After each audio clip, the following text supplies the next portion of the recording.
How to update OneDrive. If you have been using the OneDrive application and wondering on how to update it, don't worry.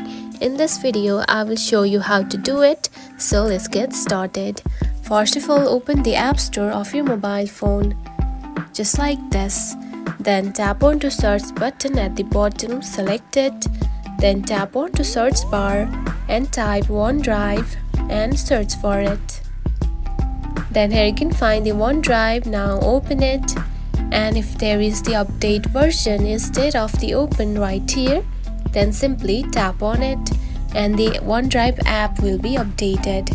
And that's it. This is how you can update the OneDrive application.